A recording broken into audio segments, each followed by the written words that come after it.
Hoy se conmemora aquí en Estados Unidos una fecha histórica, y especialmente aquí en Washington. Hoy hace exactamente 50 años el líder afroamericano Martin Luther King pronunció ese famosísimo discurso con la frase "tengo un sueño", I have a dream en inglés, en las escaleras del monumento a Abraham Lincoln, muy cerca de aquí.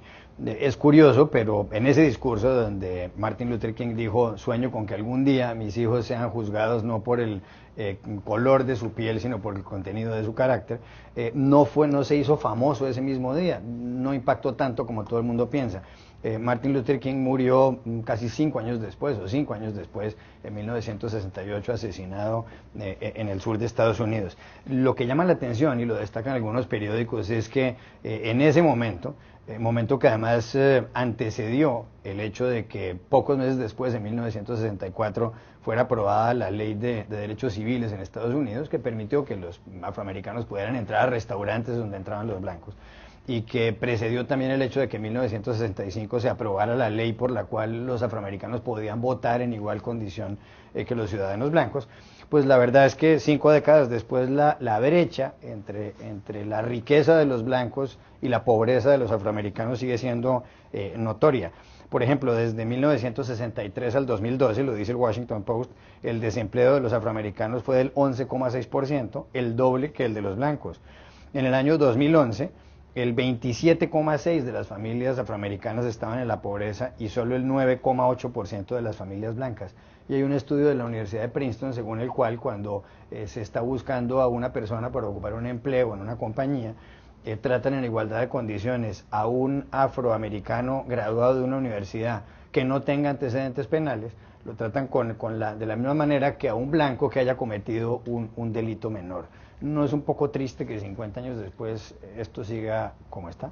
Sí, es una historia de claroscuros. Por un lado hay un presidente afroamericano, no hay más segregación en las escuelas, no hay más barrios cerrados exclusivamente para blancos.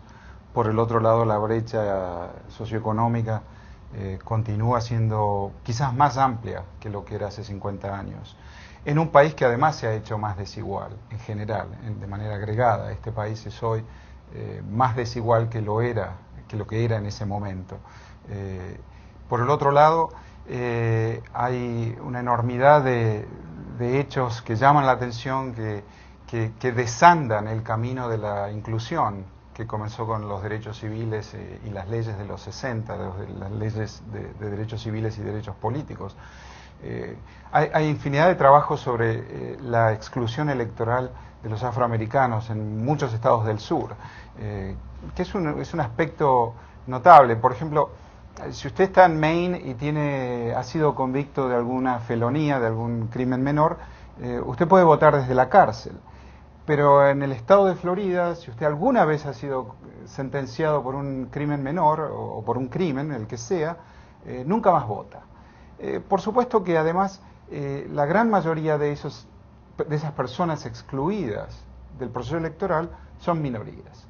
Entonces, el camino que comenzó en ese momento, por diferentes maneras y diferentes recursos, ha sido desandado. Y la desigualdad social y la desigualdad económica, que continúa siendo quizás más importante que entonces. Es verdad, eso sí, que hay un presidente afroamericano en Estados Unidos por primera vez en la historia. Sin duda, pero eso no puede ser la única bandera y demostración de que se acabó el racismo. Creo que el aporte más grande que hizo Martin Luther King a los Estados Unidos hace 50 años hoy es que volvió moralmente inaceptable, lo que hoy diríamos políticamente incorrecto, el racismo, y eso no es poca cosa. Sin embargo, basta con mirar en esta ciudad a los dos lados del río para darse cuenta de que no ha parado, ni es una situación que se ha resuelto. El 90% de los afroamericanos en Washington viven al sur del río, donde el desempleo es 22%, cuando el resto de la ciudad o el promedio de la ciudad es del 3,5%, de manera que es una lucha que se continúa peleando hoy, incluso 50 años después. Tengo una reflexión, y es: ¿qué estará pensando Obama hoy cuando está evocando a un líder pacifista cuyo discurso fue un discurso de paz y de tolerancia, no solamente en Estados Unidos, sino a nivel mundial, donde también ganó un premio Nobel de Paz como lo ganó Obama, en este momento cuando está en pie de guerra? cuando está evaluando la discrepancia que hay entre el pacifismo ideológico y la necesidad de un comandante en jefe de irse a la guerra. Y cuando dicen que mañana piensa atacar a Siria, eso realmente no se sabe. María Luisa Rosell.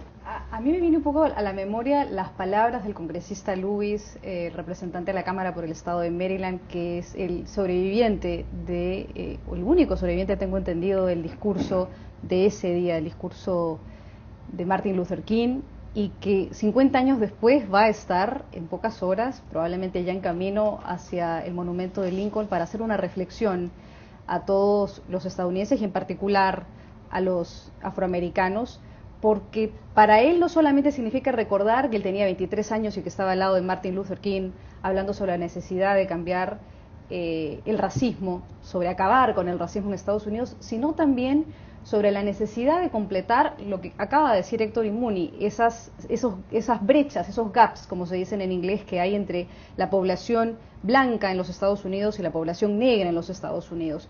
Y el hecho de que él recuerde que hay, por ejemplo, en carne propia una serie de afroamericanos que son judicializados de manera incorrecta por crímenes menores y que tienen que vivir unas penas muy largas en las cárceles, lo único que hace es, digamos, complicar mucho más la situación, no solamente en las penitenciarías de los Estados Unidos, sino en general los problemas sociales que trae eso para la población afroamericana. Él fue, uno de sus sobrinos fue víctima de un homicidio que no se esclareció nunca, los responsables del homicidio en contra de su sobrino nunca han sido judicializados, casos como el de Martin Trevor, que todavía están muy a flor de piel, de Trevor Martin, que están muy a flor de piel aquí en los Estados Unidos, donde el culpable básicamente fue exculpado. Es decir, todas esas cosas que todavía, como mencionábamos antes, no han cambiado a pesar de que tenemos un presidente afroamericano en los Estados Unidos. Y es curioso que la frase "tengo un sueño" no estaba en el discurso escrito de Martin Luther King. Después de que él habló unos minutos,